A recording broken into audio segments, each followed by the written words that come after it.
this demonstration here to Stand With Crypto. As you all know, Stand With Crypto is a movement I think comes out of the US, but we're going to find out more about that tonight. We're very proud at All Things Blockchain to partner with Stand With Crypto to bring this event to fruition.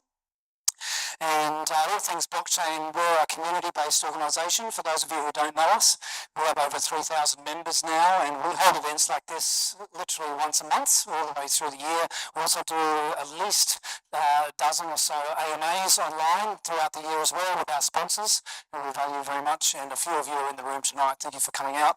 But tonight it's not so much about ATB. We just sort of powered the event on behalf of Stand With Crypto, and we're really proud to stand shoulder to shoulder with all of you, builders, people who are creating, people who are running businesses. You know, I say to a lot of people, when I go to Blockchain Week, the Blockies, I should say, the Blockchain Award ceremony that's put on by Digital Economy Council of Australia, each year, you're looking at 160, 200 people there that are in businesses that are doing this. There's no question that this industry is existing. It has a future. A lot of our business, you know, we've got several crypto tax firms here from Southeast Queensland tonight.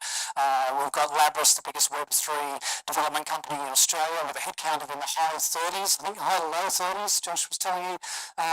It's amazing what's here in Southeast Queensland. I'm not going to say much more for now, but we're going to stand shoulder to shoulder tonight in our industry. You're very welcome, and do come back next month. I'll say more at the end. For now, I'm going to hand over to the APAC policy head for Coinbase. It's David Mills. Thanks, Matt. Thanks for the kind introduction, and thank you all for coming tonight. I am David Menz. I work for Stand With Crypto Australia, effectively. I do policy for Coinbase on the side, based in Singapore. But ultimately, like, tonight is about Stand With Crypto. What is Stand With Crypto?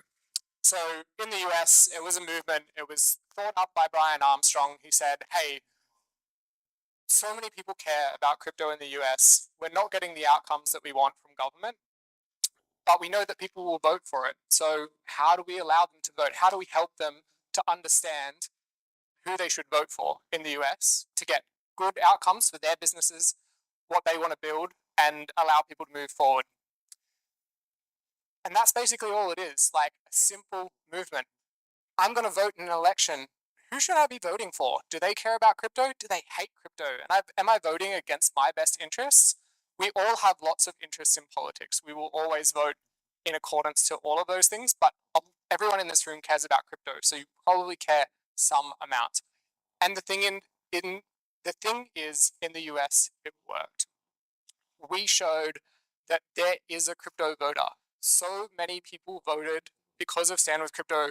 They realized that the people around them cared about it. The people that they could vote for in Parliament could also care about crypto as well. We showed this politician cares about crypto, this one doesn't. This one is positive, this one is negative. And guess what? Every single newly elected senator in the US was positive crypto. Every single newly elected senator. We have the most pro-Congress in the US for crypto now. We have the most pro-Senate that there's ever been. Off the back of that, that allows policies to be changed, legislation to be changed, to allow people like you to build in safety, to like make amazing innovations, and to sort of recognize the economic potential of this amazing technology that we work with. And on the back of that, we're bringing that momentum globally. So we took it to the UK. It's working really, really well. In the UK, the government has realized that it needs to be part of their industrial strategy. They have recently made a handful of small changes to their legislation to allow really simple things that we take for granted to be obvious and permissibly legal without going through all of the rigmarole of trying to deal with a regulator that doesn't know what they're talking about. Staking. Anybody can do it now in the UK. Staking in Australia? Oh, I mean, who knows? I know that there's a few lawyers in the crowd, and it's a very, very difficult conversation. It could be many, many types of things. And so what we're trying to do in Australia is bring that momentum. And it's working. We've had 3 events so far. This is the 4th. We had 2 in Melbourne, both oversubscribed. We had 1 in Sydney, also oversubscribed. We've had political representatives realize that all of you people, you all vote, you all care, and it's actually a really easy message to get behind. Crypto is the future. It's going to be the rails of our financial system. There are so many efficiencies, so many cool products, so many uplifts for our economy, and we just got to get the settings right. But this is why we need this movement. We need all of you to be sort of there, showing your face, getting together. The politicians need to see it as well. And like I said, it is working. Tonight, we have representation from Luke Howarth. He's the Shadow Assistant Treasurer at the moment. If the Liberals do get in power, he will be the person in charge of the crypto portfolio. Here's one of the local members here. He's a member for Petrie up in Clontarf. Clontarf, is that right? And we have these political representatives around Australia that are positive about crypto. The best thing that we have in Australia is it's not one side or the other. No politician hates us, they just don't care. And we're about trying to make them care, and it is working, and people coming along to things like this, people showing up, people showing their support, and we'll talk about some tools that we're going to put together to help you all show that support and show the politicians that you do care later tonight. But having that political support is really, really important. Hi everyone, I'm Luke Howarth, the Shadow Minister for Financial Services, and I want to thank the Stand with Crypto team for giving me the opportunity to briefly address you and all of you for what you do for the country. I am sorry I can't be with you tonight. Supporting the crypto and blockchain industry is a long-standing priority for the Coalition, and it will continue to be a priority under a Peter Dutton government, and we will work quickly to put in place fit-for-purpose regulation that keeps Australia up with the rest of the world and provides certainty. We also want to ensure consumers are protected and there are minimum standards in place when you trade and invest. Now, this has not been a priority for the Albanese government. They have completely dropped the ball, and after almost 3 years in power, they still don't even have a draft of the legislation. Because of the Albanese government's inaction, we now have the regulator, ASIC, front-running legislation with their own interpretation. They are engaging in regulation by enforcement and hammering you.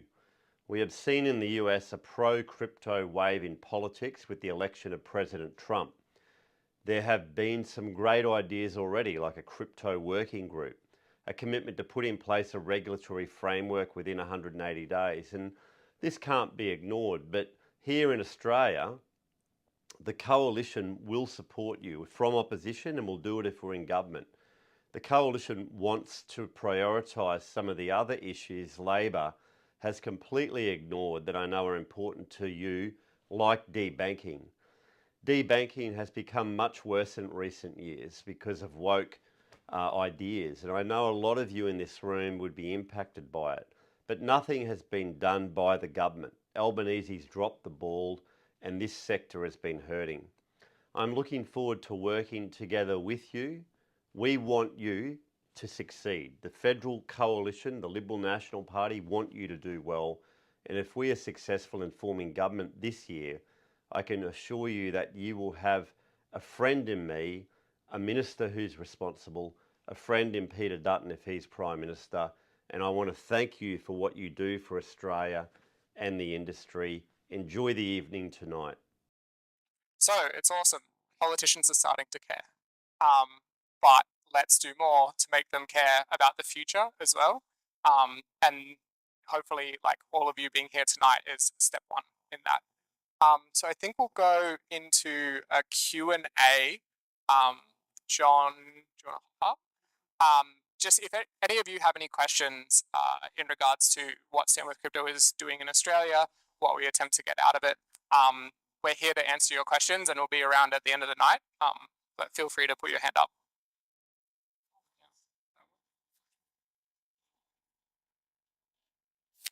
Testing, yeah. Hello. Yeah. Anyway, firstly, I wanted to start by thanking everyone for being here tonight. Thanks for showing your support and showing up and taking action to be here. I have to say, we had amazing events in Sydney and Melbourne, but I think Brisbane has outdone the other states, haven't they? Yeah, yeah. So you can give yourself a round of applause. You're probably the biggest turnout so far, so well done.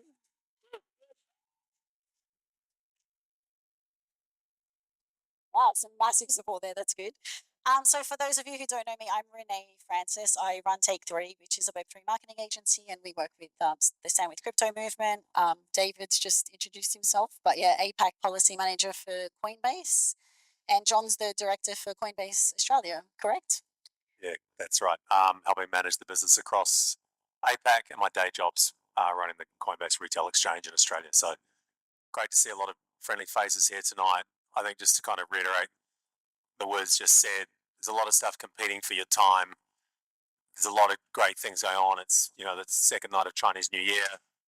To get this many people in one place this is our biggest turnout for a Stand with Crypto event, and a really healthy number of people if we look at the events we've held globally. So again, kudos to you for taking your time. I think the challenge for us is to make sure we can inform you and answer your questions as much as possible. And you know, this isn't a Liberal Party fundraiser. David and lots of you have been working on both sides of the aisle. Clearly, the independents are a really important force in Queensland. We're connecting with them as well. I was just talking to someone about Upbank a little bit earlier. You know, you got to have your head in the sand if you don't understand what next generations of people want to do with their banking and their finance apps, and crypto is squarely part of it. And so there is also a whole generation of younger politicians and representatives we've been in touch with who are even more informed than Luke Howarth. There's a whole team of up and coming leaders behind Luke Howarth who are kind of driving the messaging that he's giving, and same on the other side of the bench. So, you know, really important to probably dethorn the fact that while Stand with Crypto was part of Fair Shake and a major super PAC in the US, that was probably the first time that Silicon Valley has gotten together to really politic and lobby in that very American fashion of driving election outcomes. With Stand with Crypto being supported by Coinbase, we certainly do not want to be seen as funding or financing or influencing election outcomes in other countries.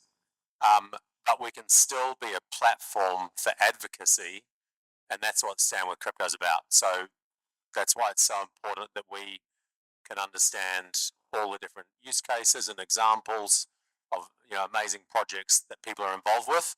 And it can't just be Sydney, can't just be Canberra, it has to be all over the entire country. And then if those messages are being filtered through to representatives, people begin to listen and they see numbers, and there's tangible evidence that politicians can then take to drive policy. And that's really what we're all about tonight. Perfect. Thank you, John. So this is a Q&A session. So this is for you guys to ask questions to David and John and find out everything you want to know about the Stand with Crypto movement here in Australia, what it's aiming to achieve and all those sorts of things. But before we get started, a quick question. Who has seen the Stand with Crypto movement playing out across the US and the UK? Hands up, has anyone seen? Okay, so maybe about a quarter of the room. Cool. Who had never heard of Stand with Crypto before tonight? Great. Nice. Thanks for Yeah. coming anyway. Yeah, thanks for coming. What a great opportunity to learn. So, yeah, that'll be great. So, I'll just kick us off. So, what would an ideal policy look like for Australia? Well, what does success look like for this movement here in Australia? Yeah, so I think we got to get to step one. So the step one thing is making sure that exchanges like Coinbase or other people who are providing access to crypto are sort of held to account. Make sure that everybody knows that places like us that are holding literally billions of Australian dollars of Australians' assets just have some good core compliance, cybersecurity things in place. That's really, really important. But that's just step one. That's like, you know, it's kind of boring. Why isn't it there already? Step two is how do we make sure that all of you people that are building really, really cool things, all the people who are utilizing the technology, how can we make sure that you're able to launch projects that are innovative in a safe way, and you don't have to, you know, question whether it's legal to do that or not. So we need a framework that ensures that innovation can happen. that's the high level thing. I think in technical terms, we can go down to that, but that's step 2. And then step 3 is we want the government to have a vision for the future of how this integrates into the economy in Australia. We want them to realize that this is important, and we want them to realize that every Australian is going to be using it as their base layer in the future. So step 1, make sure that consumers are protected. Step 2, make sure that that builders can build. And step 3, have the vision for the future. I really liked that website that had all the US politicians and their crypto stance, whether they were pro or anti, and how they fared. Are we going to have something similar for Australia? We're definitely looking into it. So I think that the best thing, like I was saying earlier, is there aren't really any negative politicians. So what we really want to highlight is the positive politicians. So we've had people like Luke Howarth, some of the other ministers that John was referring to earlier today. And I think ultimately we want to make as many politicians as possible say out loud that they stand with crypto and they are going to prioritize this. And then we want to show it. So everyone who is thinking about the election when it is called understands that in their constituency, there's someone who will stand up for them. I think you're right. When you look at those kind of images and those graphics, they're pretty powerful. I think probably to some of the earlier comments, we just have to be a little bit more subtle and sophisticated in our approach here, because people will always try to link Stand with Crypto to Coinbase, and we're an agnostic platform. We're frenemies and close to SwiftX and CoinStash and Independent Reserve and BTC, and we partner on lots of things, and in many instances we provide liquidity to them. They provide us services through the partnerships with Coinbase venture companies in Australia. We want to really be as embedded as much as we can and really be a good actor. And I think some of the messaging in that US campaign is pretty punchy, and it might not work as well here because we're still coming from behind. The big kind of handbrake for the industry is probably the ASIC share. And I think Governor of the Reserve Bank also made some somewhat unfounded comments at the back end of last year as well. And I think very quickly, having spoken to people kind of in Canberra and other areas, that those remarks may be being diluted and unwound going forward. So I think we just need to make hay while the sun shines and take advantage of this momentum we have now. And we're seeing that on all constituents in Canberra. So that's probably the full answer to the question. But yeah, very, very good question. Yes, many thanks for organising tonight and coming along, and this is a really good forum. My question is, I was already going to approach my federal member, who's a sitting Liberal member, and had a whole lot of things to talk to him about, and this was one of them. But I'm just a dumb engineer who's an investor in crypto rather than right in the nuts and bolts. What sort of things should we be saying to them and requesting from and expecting from them? I'm just a dumb engineer. I doubt it. Yeah, so it is interesting. So my job day to day is to speak to these representatives, and each of them care about a different thing. But ultimately, like, one of the best things that you can do is show that you care. Politicians do really appreciate their local members coming to them. It is very different to speak to someone face to face and say, I really care about this. Like, do you care about it? Can you support me? And then all that you need to say is, like, I think that it is going to be an amazing opportunity for Australia. That's massive. We have lots of other tools. The idea about writing reports, giving them pieces of paper that they can read through. Some interact with them, some don't. But that true human connection, I think it's amazing. So I would say, just be excited. Tell them what you're excited about. Tell them what you think the opportunities for Australia are. But then, if you want to reach out to us and you tell us who that member is, we can help, because we probably know what committees they're part of and who they're talking to, and we might be able to craft something. So yeah, please reach out, but just show that you care. Yeah, I probably second the first comment David made. Dumb engineer, dumb politician. Don't know. We're people stack up on the spectrum, but I think we all have to be ambassadors for the future of digital assets and blockchain, and you need to have a degree of language and vocabulary and ability to communicate with the man and woman on the street.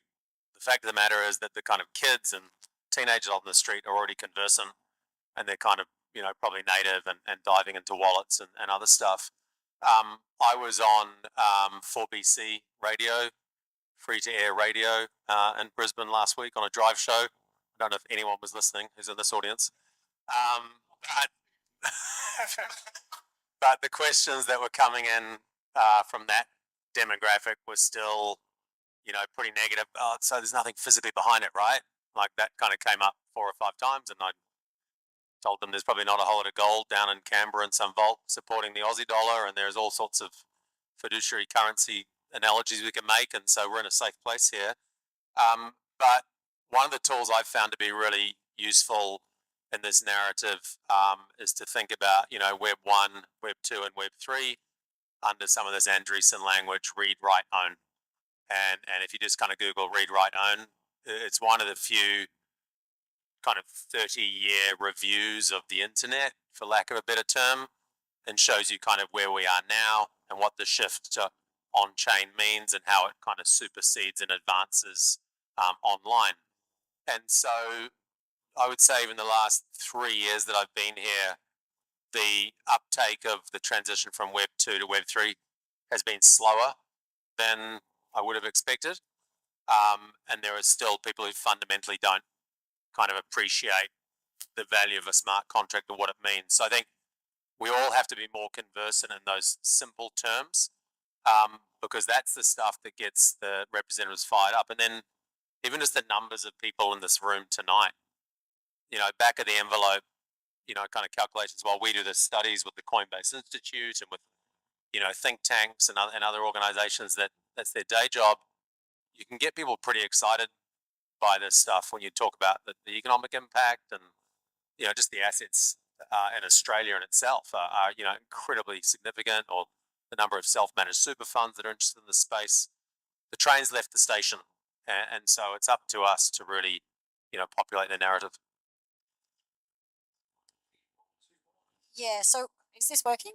Yeah. So we've only got a time for a few more questions because we're going to hear from some amazing founders and builders after this. And more than half of you put your hand up saying you didn't know anything about this Sound with Crypto movement. So I'm surprised you're not all jumping at Matt to get the microphone. Okay, cool. Thank Next you. question. We've seen a lot of bills get put forward by about, I think, 12 US states on here. Talk at the federal level with the new administration in the US and rumors of other countries talking about strategic Bitcoin reserve. What do you think the likelihood of those words being uttered in Canberra are over the next few months?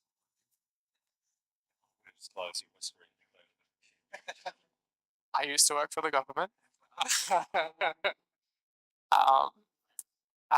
going to try really hard. Look, Australia, it's a very complex economic policy. We'll see a lot of talk about it around the world. We're seeing more and more emerging nations talk about it as well. I think if anything happens in the US, it's going to be talked about in Canberra. Whether it's in question time, who knows? But I mean, why not? Why don't we all plant that seed in some way, shape, or form? And that'll be a highlight of my year if in question time there's a question about, Minister of the Opposition, someone, why did you block this, or why are you proposing it? That'd be cool. Yeah, I think if anyone here knows people at QIC, talk to them, get them investing, right? AMP put in an absolutely infinitesimal, microscopic amount of their assets under management into crypto. That was well documented. It got a huge amount of airtime for the amount of money it actually was. They're looking to do more. They've got a whole kind of team looking at this as step one.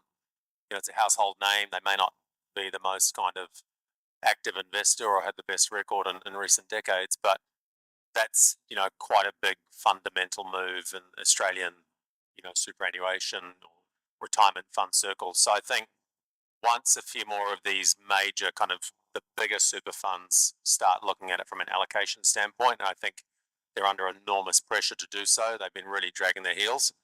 the family offices are there. Macquarie's prop trading desk trades crypto. Like everyone else is doing it. They're not making a whole lot of noise about it because they don't need to. Most of those investors. A lot of the big tech unicorn founders have major stakes, obviously. But I think when these big household names get going, that's the discussion that former prime ministers have talked about.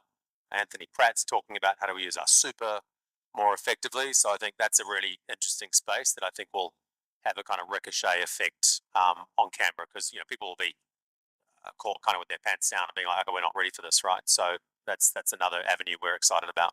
Yeah, and we do know that 27% of Australians want crypto in their super fund. So those steps are going to have to be taken, and the step after that is the future fund. So maybe it's a disguised version of a SBR in the future fund. Yeah, they're already a lot of the future fund and a bunch of those really big super are already by default investing in ETFs. They're investors in Coinbase as a stock.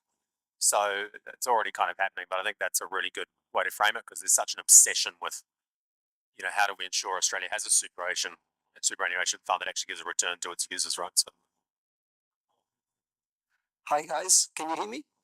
Yeah, good evening and thanks everybody for being here tonight. My question is reflecting a bit of a concern that I have in regards of the way Australians are approaching the new industry and market.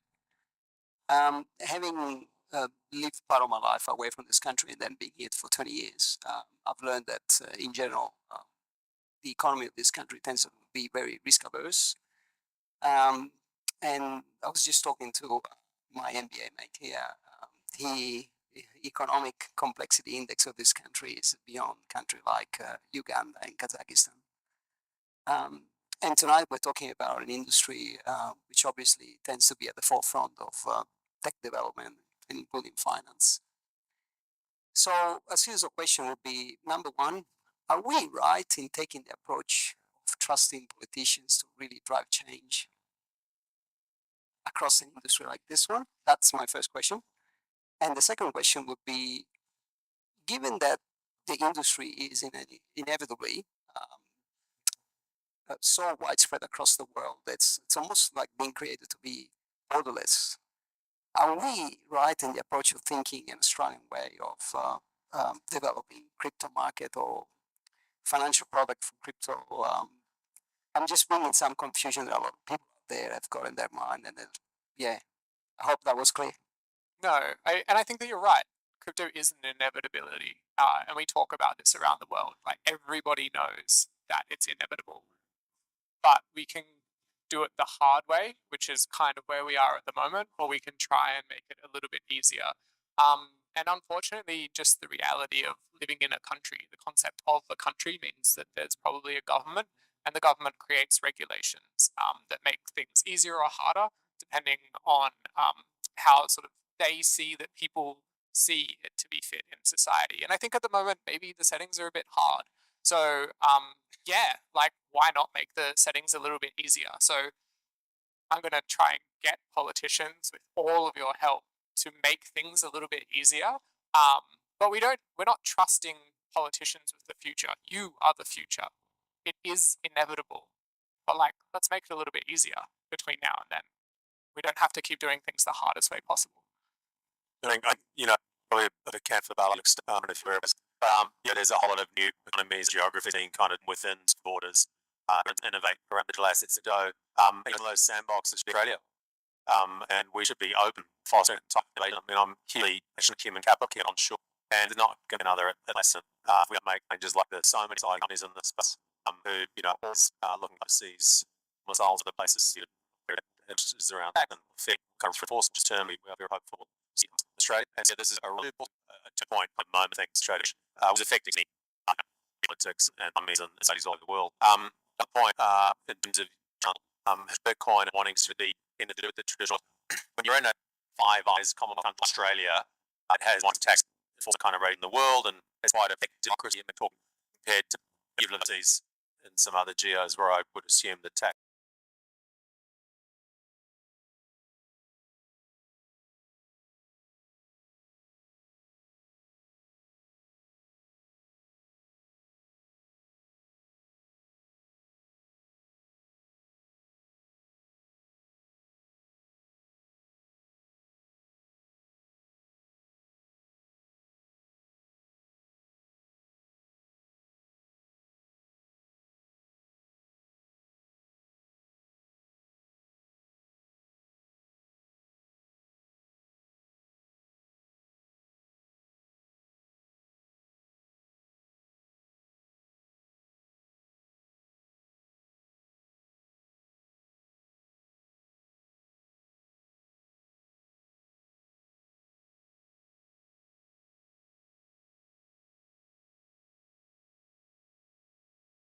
tax regime's not very effective.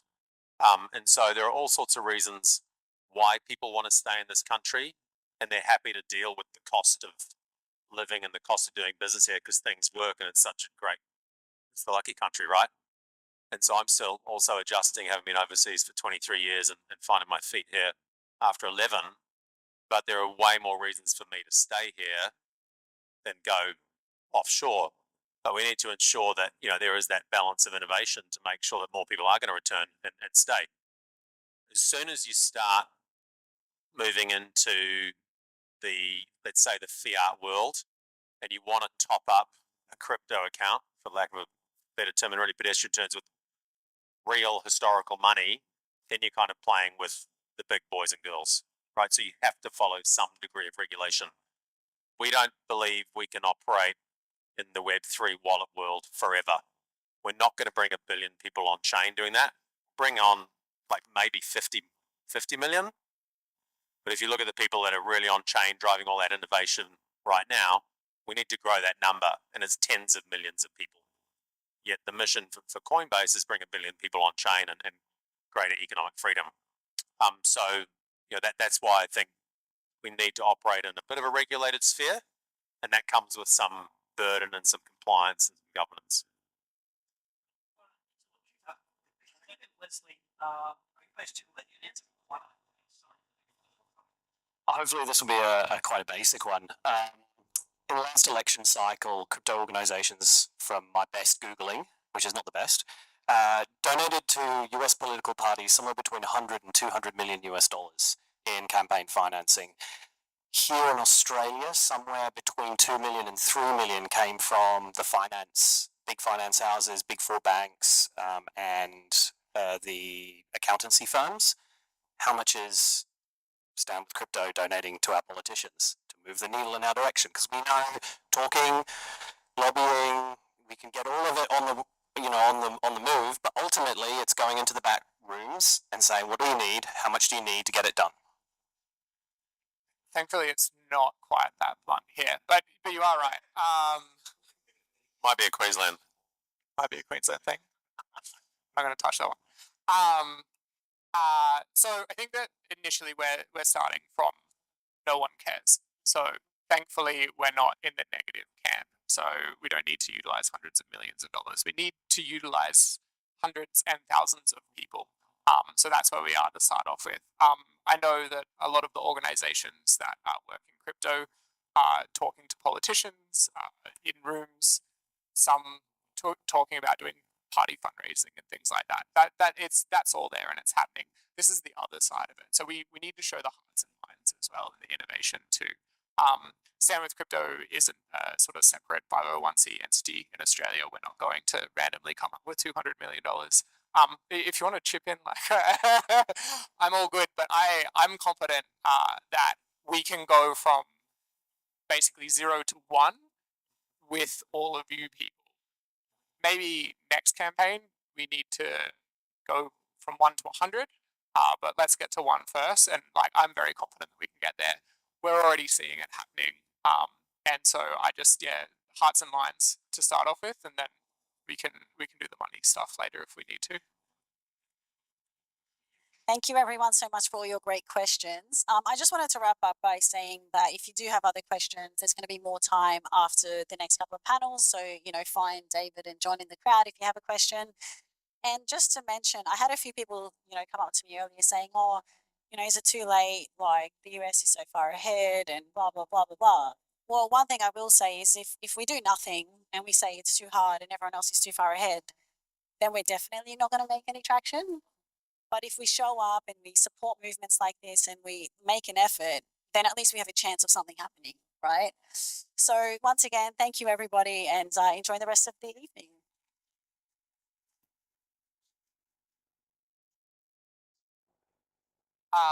So now we've got a founder panel, and speaking of the amazing businesses that are in Australia, thanks to all the ones that have supported us here in Brizzy. We've got, I think we've got Sila, Protocol Theory from Melbourne, well, international really, and Labris up here.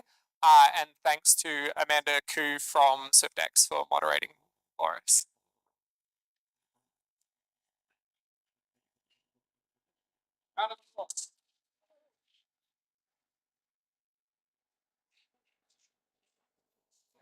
Hi, everyone. It's a very exciting night, huge crowd, and we've also got a lovely panel over here. I want to start off by getting everybody to do a really quick one-liner about yourselves, your business, and then we'll delve into some questions. Hello, everyone. My name is Marina, and I'm tax co-founder of Sila, crypto tax software. So we are focused on Australian investors, and we recognize that there are businesses like companies, trust, and self-managed super funds. My background is in accounting and tax. I'm a chartered accountant, chartered tax advisor, and I'll be happy to share my experience. Hi everyone, I'm Lockie, founder of Labris. Labris is Australia's largest Web3 dev studio, so we work with other founders within the blockchain and crypto industry across Australia and abroad to help them build their crypto and Web3 products.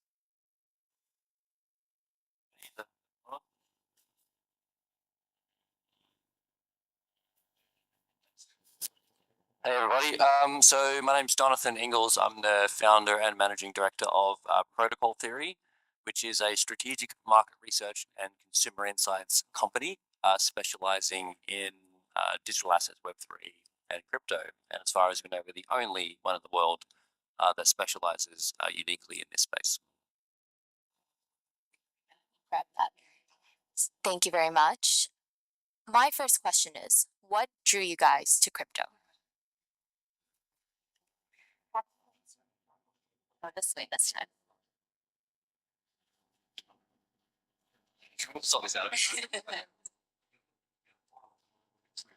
Is that cool? The question was what motivated What crypto? drew you to crypto?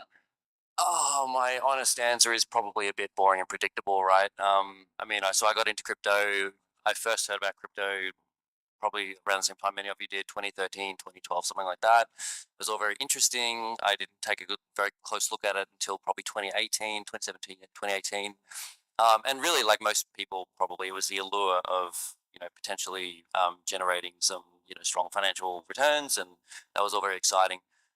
Once I spent a bit more time in the space and really started to understand the technology and how it works and what underpins it and all the various applications and use cases that can actually be built on top of it. That was when it became from an interest to a passion, and something that I realized, hey, I could actually, spend my career working in this space. Yeah, probably not the most exciting answer, but that's the honest. Good bull run. Don't worry. That's We're all here because of the bull run, so let's be real. Over to you, Lucky.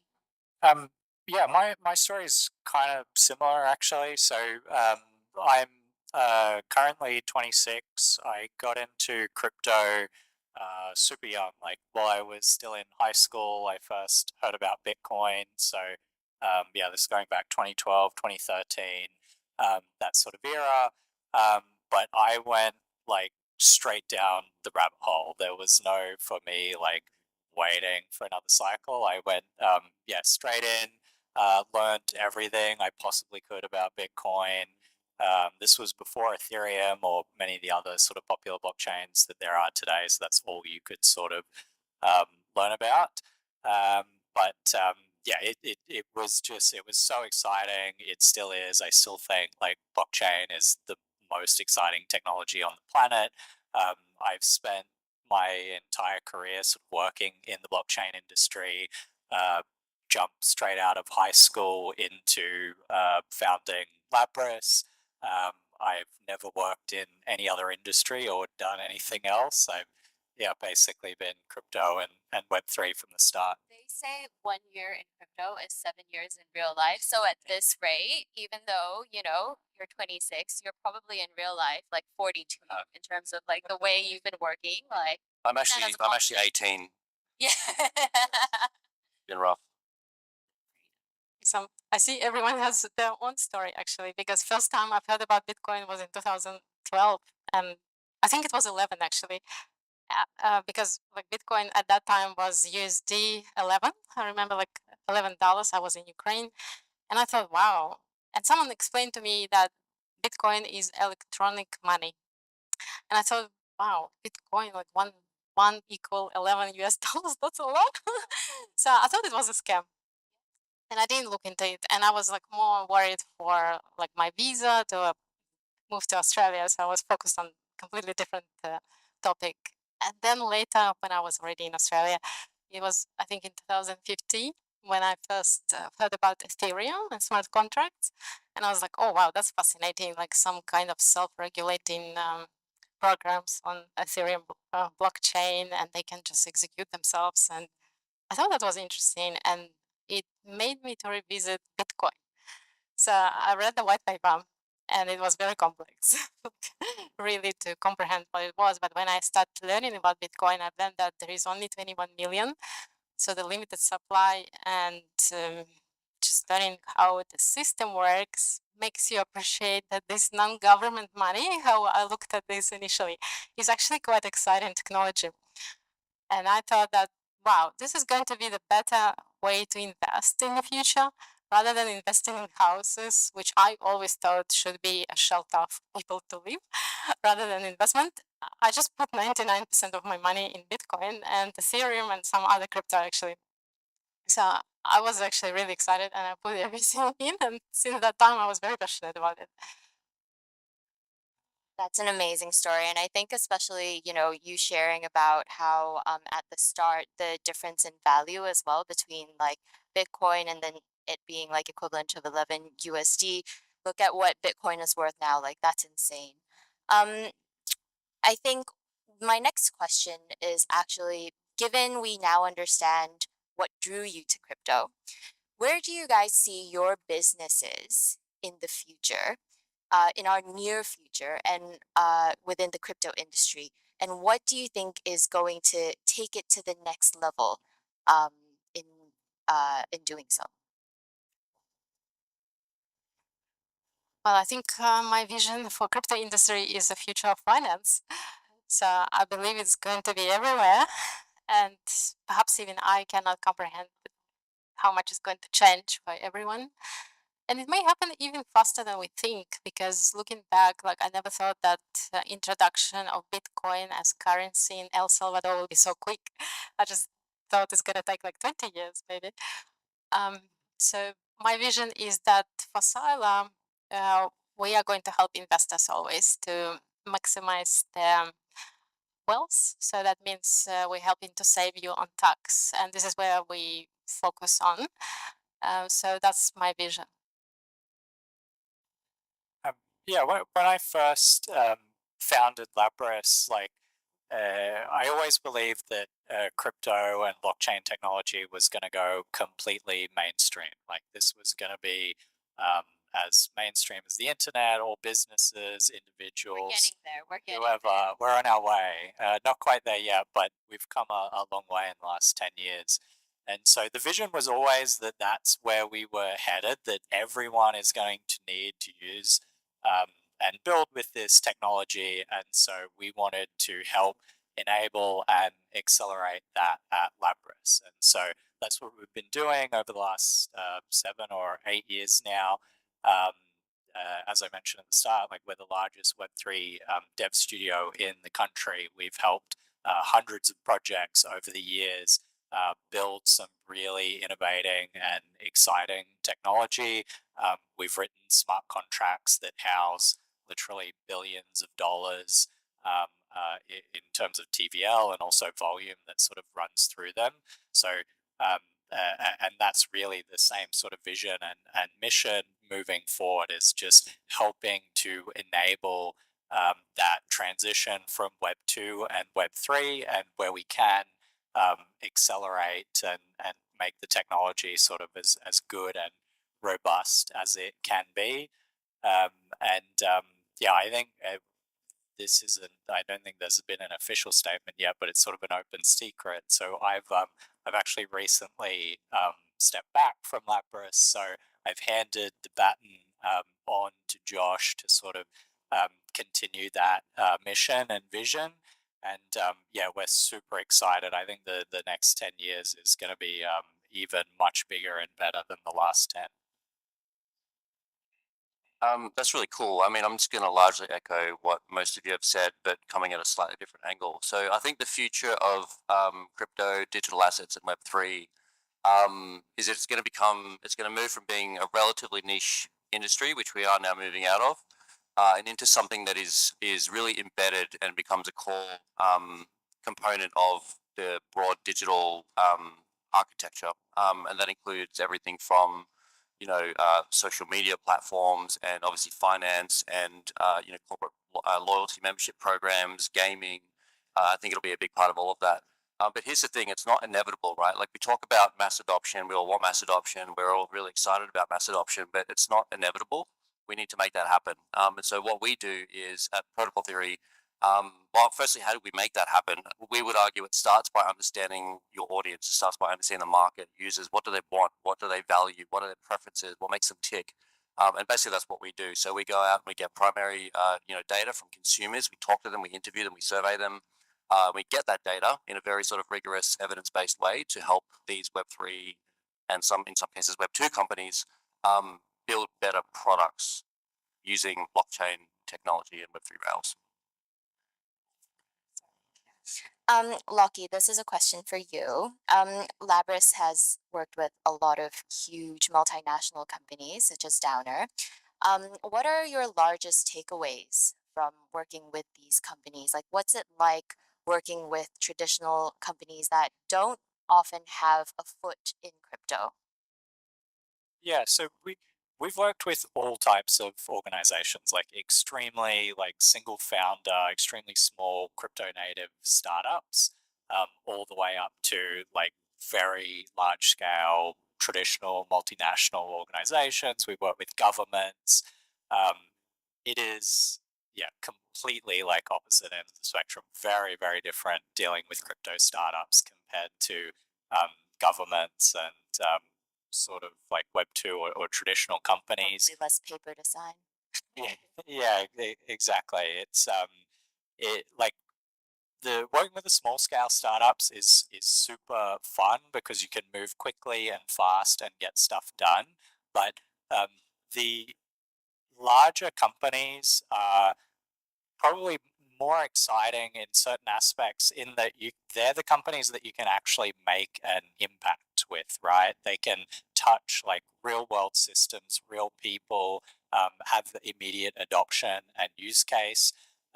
So like we work with Downer EDI over a few years to build out like a system to help them when they're providing services to mining sites across Australia. They would use this sort of distributed ledger system to help track services that were being provided with their partners and suppliers, and track all of that in a sort of transparent and on-chain way.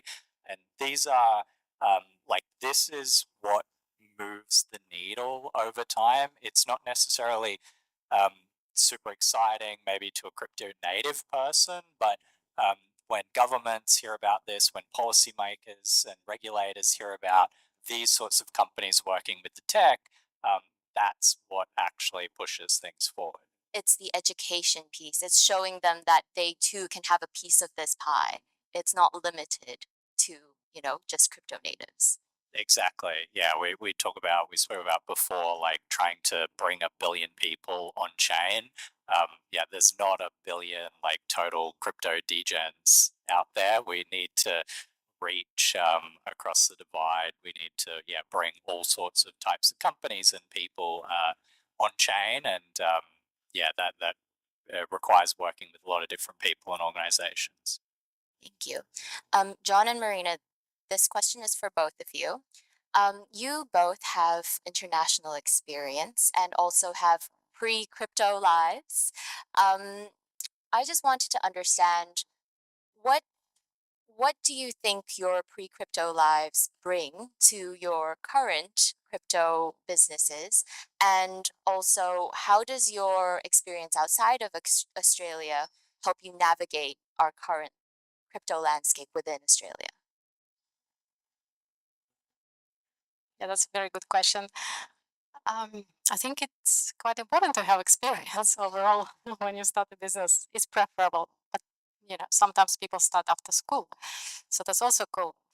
I did have experience before I started, and I think my experience from Ukraine. So, like when I was in Ukraine, I was an auditor initially. So I was working for Baker Tilly, which is a Pitcher Partners network in Australia, and I was doing like a lot of audit work in financial institutions and banks. That gives you a very different perspective of what's important for business, because those large organizations, so important for them, a lot of these management risks and controls. And then you learn a lot about what's material. And it's quite fascinating to see that materiality can be, anything that is over 10 million. 10 million is nothing for the bank. I think it sets also a lot of good experience for me from the past to learn about financial statements, because I learned IFRS, International Financial Reporting Standards, and what the audit is about, what the highest standard is in the industry.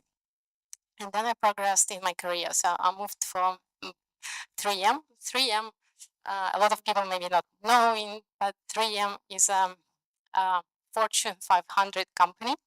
So it's quite a unique experience when you work there, because not every company will ever make to Fortune 500, right?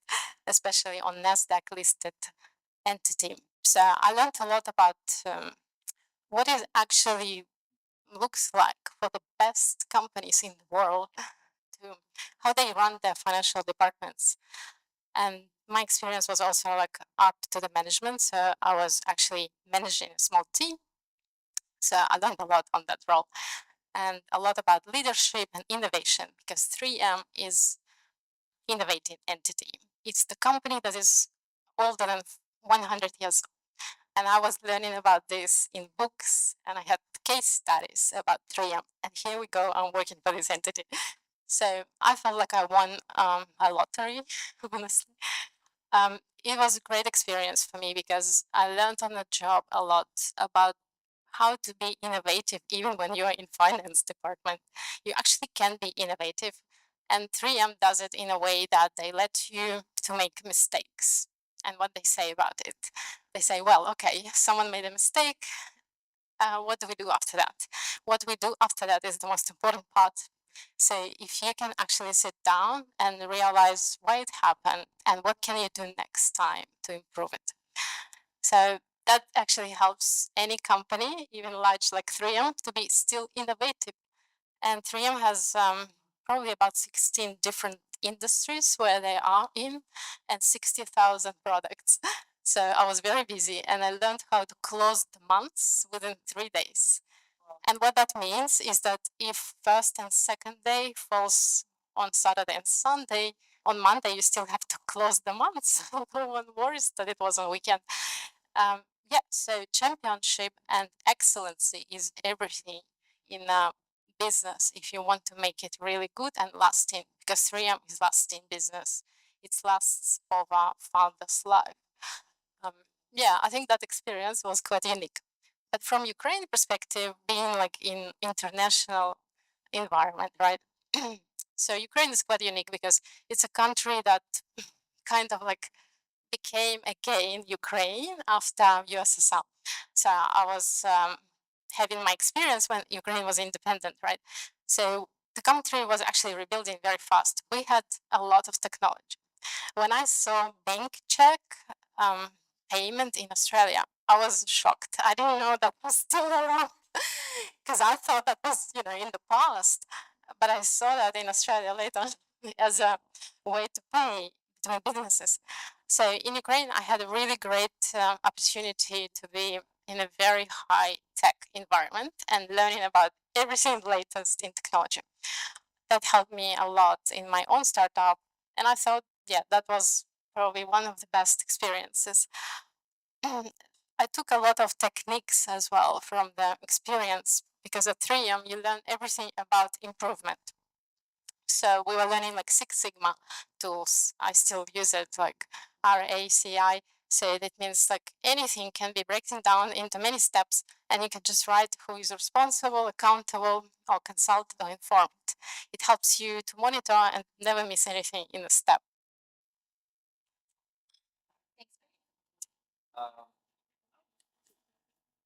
I think it's on.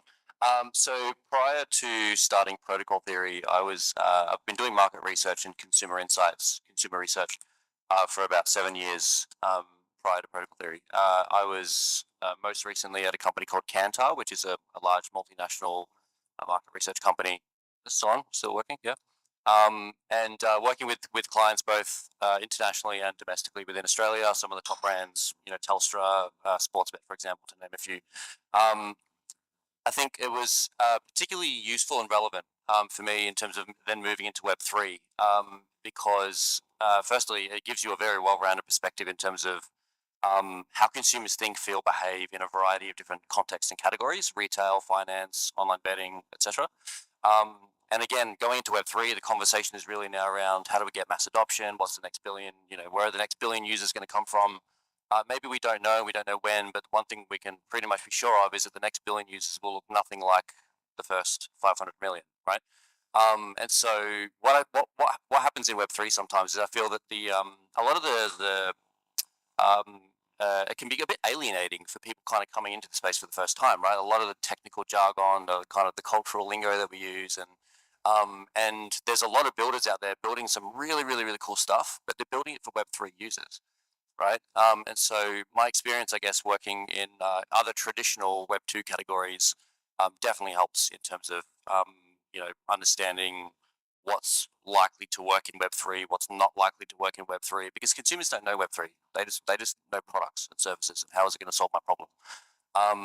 So that's the first part of the question. The second part of the question, internationally. So I've worked with clients, as I said, sort of globally, mostly in the US. It's a pretty straightforward answer. Crypto is global.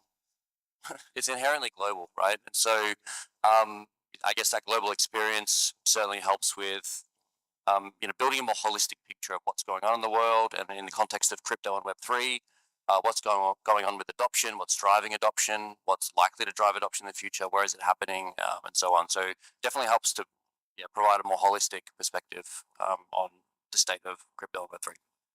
Thank you very much. Unfortunately, we've run out of time, but if you have any questions, please feel free to reach out to our panelists, as they will be sticking around for questions later. Please, everybody, can we get a round of applause for our lovely panelists? Well done. Thanks, everyone. Just hang around with us. We have one more panel, and it's one of my favourites. Those were excellent industry veterans, even Lockie here at 26. I mean, I love telling that story. I use that often to say how exciting Lockie spent his entire career in Web3, and he's only 26. So I think that's wonderful.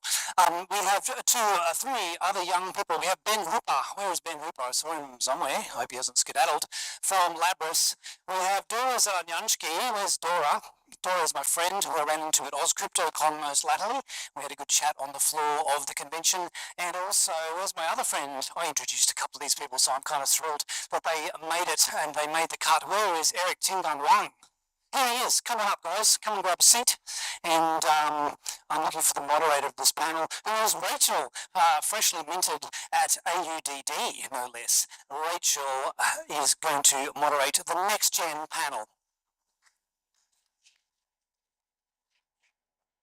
Hello. I told all my panelists to please not run away when they saw the audience, and none of them did, so I'm very pleased with that. Hi, I'm Rachel. I work now with AUDD. I also do some work with Decker, and I also help with all things blockchain.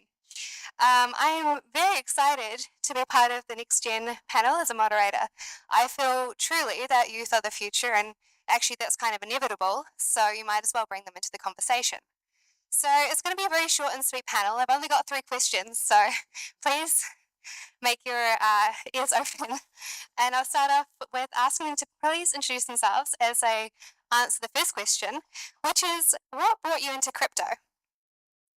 I should start. Okay, this is all right. Okay, so hi everyone. My name is Dora Zanyansky. I'm a PhD student at Griffith.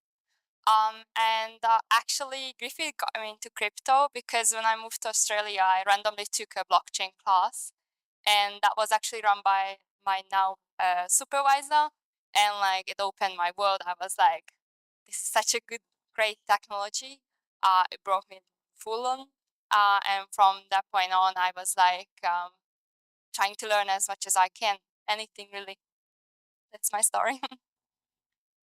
I don't want to name names, but I did hear that Monash University doesn't have a crypto kind of aspect to their commerce degree. So very happy to hear that universities are kind of embracing crypto. Yeah. Griffith actually has two, which is really unique, I think.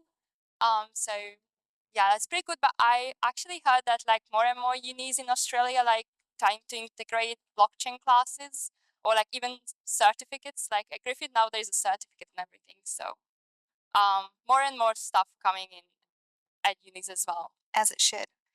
Ben, you might be next. Hello. I think we good. My name is Ben. I'm a software engineer at Labris. So I got into crypto because I've been a software engineer now for about 8 years, and I used to work at a big company in the integrations department, which is essentially Data3 was the company. They had a warehousing software, a accounting software, every Dynamics 365 program that Microsoft could sell them, and the integration platform was like kind of the data highway that sat between all of those platforms. And then the biggest issue that we had was redundancy. So one record in one spot wouldn't match a record in another spot.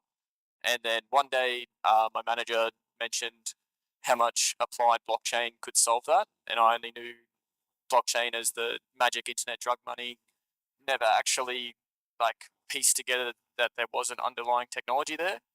And from there, like read about the world computer thesis, I guess, which is still the reason I work in crypto, I think, which is essentially just wherever we are going as a species, a big public computer that no one controls is probably going to be of some use, and that's what crypto kind of represents. So that's how I got into crypto. GFU has a great theory on that, which involves AI using Bitcoin as tokenomics, basically. But I love that. Interesting. Yeah, hi everyone. Thank you for inviting this event. I'm Eric. So I'm the current president of UK Blockchain Club. My background has a little bit of cybersecurity, and currently I'm very interested on the algorithm trading or the quantum trading. Yes. Interesting. I love that. Like we've had such a dynamic kind of entry into crypto. I came into it to prove someone wrong. But I think that the commonality that everyone has is that once you pull that string and you start researching, you're kind of like, holy shit, like there's so much here. And then you end up being at this event, which is really about bringing politicians onto that journey too, which is why I'm quite optimistic, because I think that you only need for them to have a little bit of kind of spark or interest or a touch point to actually do some major kind of jump in policy. So I'm fairly excited and optimistic about the future. The second question is, what are you working on going on to the future? Did you want to start us off on this one? Yeah, I can start with this one. So my personal interest is more about the blockchain research area. So I'm working in University of Queensland and the research assistant with blockchain topic. My like the future aim and goal is getting solve the like cybersecurity problem related to blockchain. Except, for example, like we have some smart contract issues, so I'm very interested on the smart contract auditing, and like even for the Oracle cybersecurity checking, some etc. Since it's my favorite, and also like of course no one hate money, right? So trading is definitely one of my goal for the future. And I'm recently to trying to start some high frequency trading, like algorithm and strategy to trading the Bitcoin, and some like popular one to use AI to boost for trading. Yeah, that is what I'm looking for the future. Yeah, so working at Labris is like lucky enough to get exposure to basically every area of crypto development. But my passion at the moment is definitely, well, ZK specifically, or basically 99.9% of everyone in this room who's actually used something on chain. All of the details of those transactions are public, which like doesn't actually solve all that much. Maybe controversial opinion, but if we need a world computer, we need private variables, we need private state, and ZK looks to be the like way to do that at the moment. So that's definitely what I'm most interested in, but no production use cases of that yet.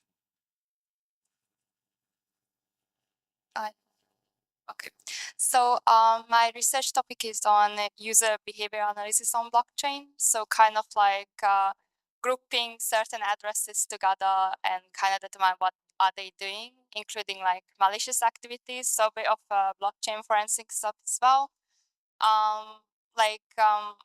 Analyzing transactions, determining like what was their past behavior and sort of like clustering them together.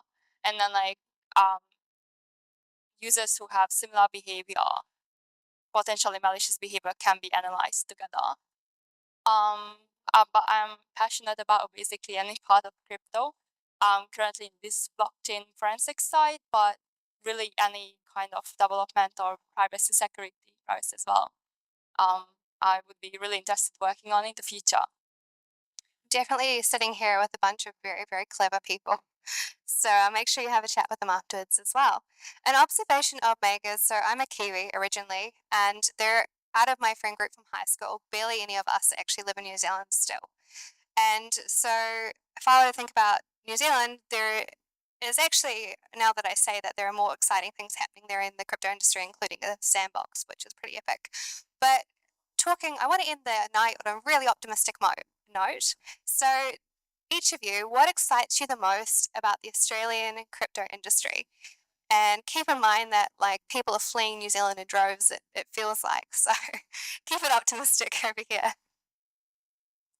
Yeah, so about the Australian community in crypto, I find we are such like lovely person around. So as the one of the society runner in the University of Queensland, so we'll have a lot of support from the society, from the industry, and we also, I think the amazing part in Australia crypto society is you always can find someone and find some genius idea. Everyone can share the idea. There is no hiding and wrong to do some very like creepy things, anything. Yeah, but I really love the environment we have here. Today we have around like 150 to 200 people. That is amazing. Just imagine like 1 or 2 years ago, we don't even have this society. So we only have a few people to come into event. This is what happened. Maybe next year we can raise to 1,000, I think maybe.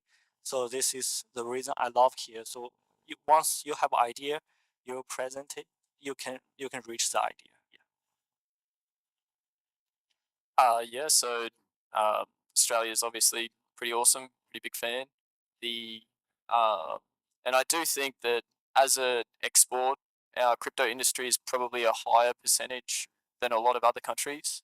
So I think that's very good. There's some very good teams and builders in Australia. Most of them work at Labrador, and Not that he's biased at all. yeah, I'm like, this is a good mission, and I'm confident that the Australian legal system is like somewhat pragmatic, and innovation will kind of always outpace regulation. So hopefully we can just sit in some happy medium until things get a bit better. Yeah, like the others, I feel like we are pretty like like full on crypto. Like not full on, but like it's very active. Like in Eastern Europe, it's not like that. I can like kind of compare like all of Europe. I don't think it's that keen on crypto. I'm like sort of, but like it's not talked as much as it is here. But even when I randomly meet someone, I can sort of talk about crypto. They have heard of it a bit. Like in Europe, like of course, me and my friends sort of talked about it because like we're all from IT, so kind of talk about it. But like the general public is very clueless. I feel like Australia has a bit of more general awareness of crypto.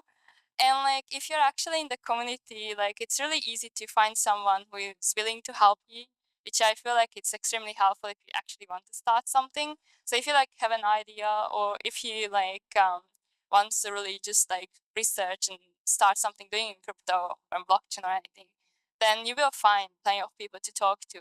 And there are like meetups and stuff going on like all over the country, if I'm correct. So even in like smaller places, which is very surprising for me, that would never happen in Eastern Europe.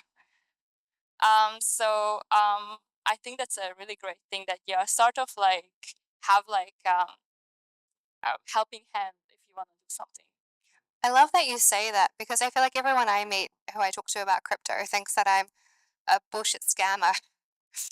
And my building manager, I was chatting to him and I was like, oh, where'd you go? I said, oh, wait for the crypto convention, blah, blah, blah. And he goes, oh, isn't that like just weird internet money? And I was like, then he was like, are you rich? And I was like, and he was like, this is something else. And I was like, I can't be all three at once. Like, so I feel like the environment out there, I might need to meet more optimistic people or more learned people, but I like that on the whole. That's your impression because that's awesome. I'm not saying everyone is positive when they talk about crypto. I'm just saying that they will know about crypto, which is a difference. Hey, that is like I have too many people like, oh yeah, scam.